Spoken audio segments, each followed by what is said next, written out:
Today, we are going to talk about one of the most important events in American history. It is the Civil War.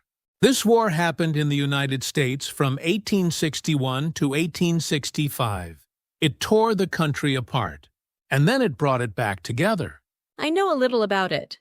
It was about slavery, right? Yes, slavery was at the center of it. But it was also about power, economy, and what kind of country America wanted to be. It is a story about division, suffering, and a very difficult kind of unity. It sounds like a very painful story. It was the deadliest war in American history. More Americans died in this war than in any other war. But it also changed America forever. Let us begin. So how did the two sides become so different? It happened slowly over many years. The North and the South of America developed in very different ways. The North became industrial. Big factories, big cities, many workers. And the South was different. Very different. The South was agricultural. They grew cotton. And cotton farming needed a lot of workers. So the South used enslaved people to do that work. How many enslaved people were there? By 1860, there were around 4 million enslaved black people in the South. They had no freedom, no rights, and no pay. They were treated as property, not as people. That is a horrifying number. It is. And many people in the North believed slavery was deeply wrong. They wanted it to stop. But the South said slavery was necessary for their economy. They were not willing to give it up. So it was both a moral argument and an economic argument. Exactly. And books helped make the argument stronger. In 1852, a woman named Harriet Beecher Stowe published a book called Uncle Tom's Cabin. It told the story of the suffering of enslaved people in a very personal way. Did many people read it? It was one of the most widely read books in America at that time. It made many people in the North feel deeply angry about slavery. It changed public opinion in a very powerful way. What about politics? How did that become a problem? As America grew and new states were added in the West, there was a big question. Would these new states allow slavery or not? The North said no. The South said yes. This argument became bigger and bigger. And then came the election. Yes. In 1860, Abraham Lincoln was elected president. He was from the North. He did not support the expansion of slavery.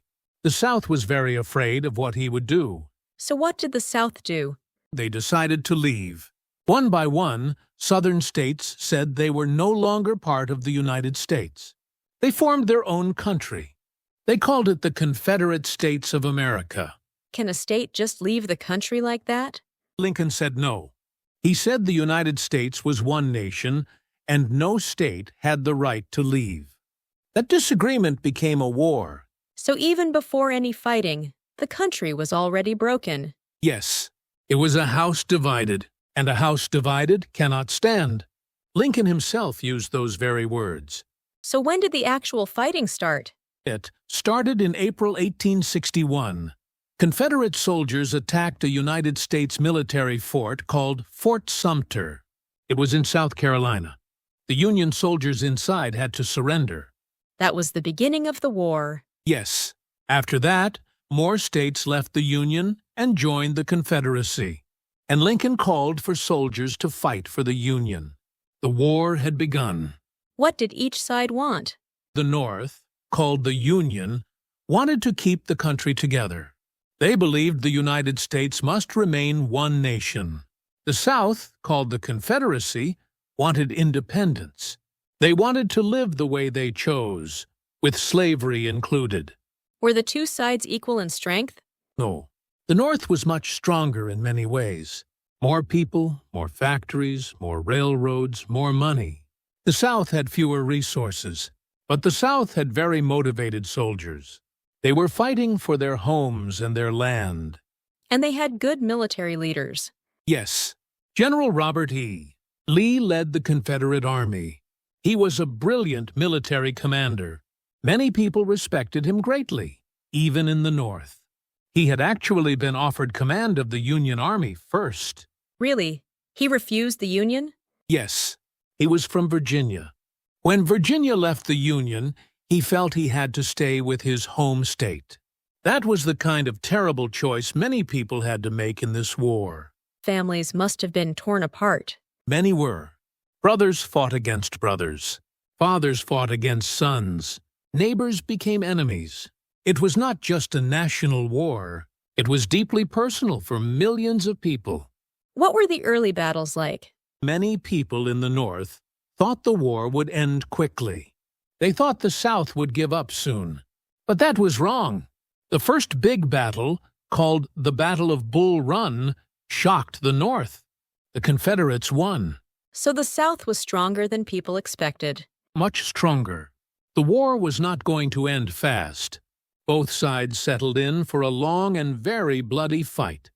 Thousands of soldiers died in single battles. The suffering was enormous. How did ordinary soldiers live during this war? Very badly. Disease killed more soldiers than bullets did. Food was often not enough. Winters were very hard. Soldiers slept in tents or in the open. Many were very young, some only teenagers. It is hard to imagine what they went through. It was a war unlike anything America had ever seen. And as the fighting continued, Lincoln began to think that the war needed a bigger purpose. Not just to save the Union, but to end something that was morally wrong. The slavery. Yes, and that decision would change everything. So Lincoln decided to make the war about slavery. Yes, but it took time. At the beginning, Lincoln said the war was only about saving the Union. He was careful. He did not want to lose the support of border states, states that allowed slavery but had not left the Union. So politics made things complicated. Always. But as the war went on, Lincoln saw that he needed to do something bigger, something that would give the war a deeper meaning, and something that would weaken the South. How would ending slavery weaken the South? Because the South's entire economy depended on enslaved people. If enslaved people were free, they could leave the plantations. They could refuse to work. The South would lose its labor force. It would be very hard for them to keep fighting. That is a very practical reason, not just a moral one. Lincoln was both a moral man and a practical politician. He needed both reasons. And then came a key moment. The Battle of Antietam in September 1862. What happened at Antietam? It was one of the bloodiest single days in the entire war. Thousands of soldiers died in just one day. It was terrible. But the Union stopped a Confederate advance into the North. It was not a complete victory, but it was enough. Enough for what? Enough for Lincoln to make his move. He had been waiting for a Union victory before making his announcement. He did not want it to look like a desperate act. He wanted it to look like a position of strength. And then he made the announcement. Yes. On January 1st, 1863, Lincoln issued the Emancipation Proclamation. It declared that all enslaved people in Confederate states were free. All of them, just like that? In the Confederate states, yes. It did not apply to the border states that were still in the Union. That was still a political compromise. But it was a massive and historic step. How did people react? In the North, many people celebrated, especially Black Americans. There were gatherings and prayers and tears of joy. It was a moment of enormous emotion. And in the South? The South was furious. They said Lincoln had no right to do this. But the proclamation had already changed the meaning of the war. Now it was not just about keeping the country together. It was about human freedom. Did it change things internationally too? Very much. Britain and France had been thinking about supporting the Confederacy. They needed Southern cotton for their factories. But now that the war was openly about slavery, they could not support the South. Public opinion in Europe was strongly against slavery. So the proclamation was also a diplomatic move. A very smart one. And there was another major change. Black men could now officially join the Union Army. Many volunteered immediately. How did they perform? With great courage. One of the most famous units was the 54th Massachusetts Infantry. They were one of the first black regiments in the Union Army. They fought bravely in very difficult battles. They proved to many people that black soldiers were just as capable and committed as anyone else. That must have been important for how people saw Black Americans. It was. And it planted a seed that would take a very long time to fully grow. But it was planted. The war was now fighting for something much larger than before. So, after the Emancipation Proclamation, how did the war go? The war was still very difficult. The Confederacy was still fighting hard. General Robert E. Lee decided to take the fight into the North. He believed that if he won a big battle on Northern soil, it would break the will of the Northern people to keep fighting. That was a bold strategy. Very bold. In the summer of 1863, Confederate forces moved into Pennsylvania, and they met Union forces near a small town called Gettysburg. What followed was the largest and most important battle of the entire war. How long did the battle last? 3 days. July 1st, 2, and 3, 1863. Both sides fought with everything they had. The landscape became a place of enormous suffering. Fields, hills, rocky areas, all of them turned into deadly battlegrounds. What was the most critical moment? On the third day, Lee made a very difficult decision. He ordered a massive attack across open ground toward the center of the Union line. It is called Pickett's Charge. Nearly 2,500 Confederate soldiers walked forward across open fields, while Union soldiers fired at them. That sounds like it was devastating. It was. More than half of those soldiers were killed, wounded, or captured. The attack failed completely. Lee watched it happen and said the failure was his fault. It was a heartbreaking moment even for people who opposed the Confederacy.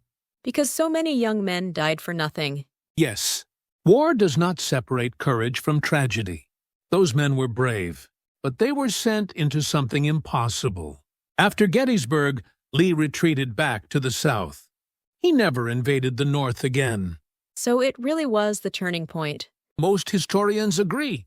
Around the same time, the Union also won a major victory at Vicksburg in Mississippi. That gave the Union control of the Mississippi River. The Confederacy was now split in two. Things were looking much worse for the South. Yes. And then came November 1863. Lincoln traveled to Gettysburg for a ceremony to honor the soldiers who had died there. And he gave a short speech, only about 2 minutes long.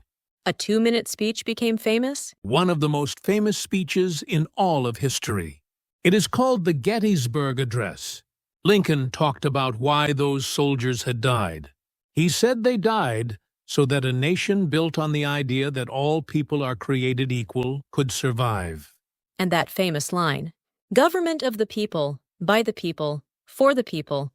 Yes, Lincoln said that the soldiers who died there gave their lives, so that government of the people, by the people, for the people, would not disappear from the earth. It was simple language, but it said everything about what America was supposed to mean. It gave meaning to all that suffering. That is what great leaders try to do. They help people understand why the pain matters, and Lincoln did that very powerfully on that day. But the war was not over yet.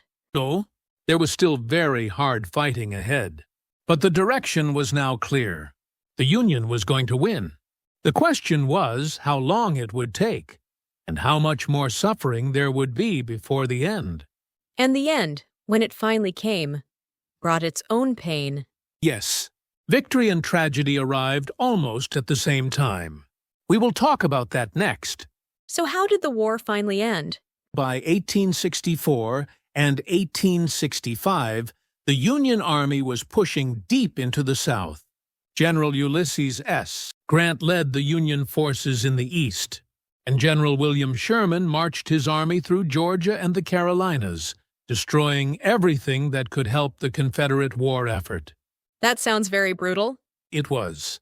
Sherman believed that to end the war quickly, He had to make the South feel the full cost of war. His march destroyed farms, railroads, and supplies. It broke the ability of the South to keep fighting. How did Southern people feel about that? They were devastated. Many families lost their homes and their food. The suffering was enormous. But Sherman argued that a faster end to the war would save more lives overall. It is a very difficult argument. War always forces very difficult choices. And by early April 1865, the Confederate capital of Richmond, Virginia, had fallen to Union forces. The end was very near. And then Lee surrendered. Yes. On April 9, 1865, General Robert E. Lee met General Ulysses S. Grant at a small courthouse in a town called Appomattox Courthouse in Virginia. And there, Lee formally surrendered. What was that meeting like? It was surprisingly respectful. Grant allowed Confederate soldiers to go home peacefully. He did not arrest them. He let officers keep their personal weapons. He even sent food to Confederate soldiers, because many of them were very hungry. That was a generous way to end such a terrible war. Grant said he wanted reconciliation, not humiliation. He believed that if the South was treated with respect, the country could heal faster. Lincoln shared that belief strongly. What did Lincoln want for the country after the war? Lincoln used very famous words in his second inaugural address. He said the nation should act with malice toward none and charity for all. He wanted to bring the South back into the Union without punishment and anger. That is a very forgiving position after such a devastating war. It was remarkable. But Lincoln did not get the chance to lead that healing process. Just 5 days after Lee surrendered, Lincoln was shot at a theater in Washington. Ford's Theater. Yes. On the evening of April 14, 1865, a man named John Wilkes Booth shot Lincoln in the back of the head. Lincoln died the next morning. He was 56 years old. The man who ended slavery and saved the Union was killed just as the war ended. Yes, the whole country was in shock.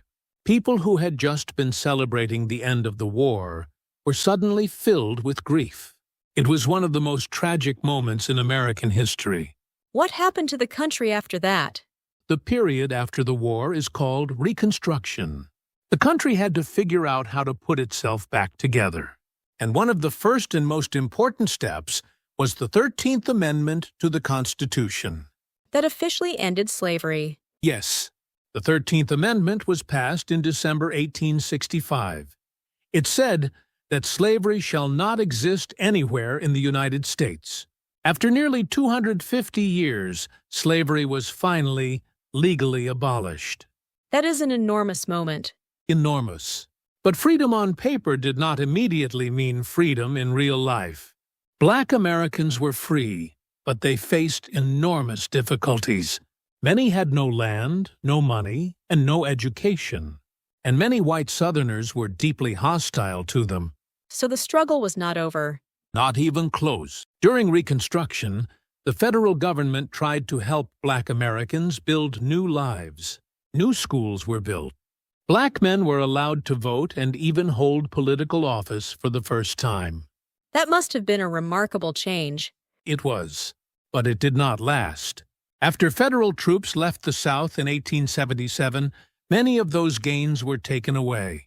New laws called Jim Crow laws were created to keep Black Americans in an inferior position.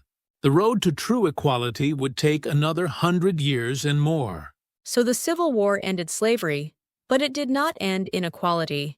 That is one of the most important lessons of this history. Legal change is a beginning, not an ending. The war answered one question. Could the United States survive as one nation? Yes, it could.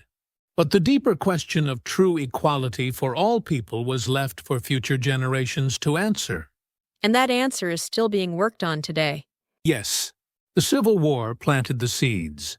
But the full growth of those seeds is still a work in progress. That is why this history matters so much. It is not just the past. It is the foundation of everything America is still trying to become. We have covered so much today. A divided nation, a terrible war, a declaration of freedom, and a painful rebuilding. At the center of it all was one question.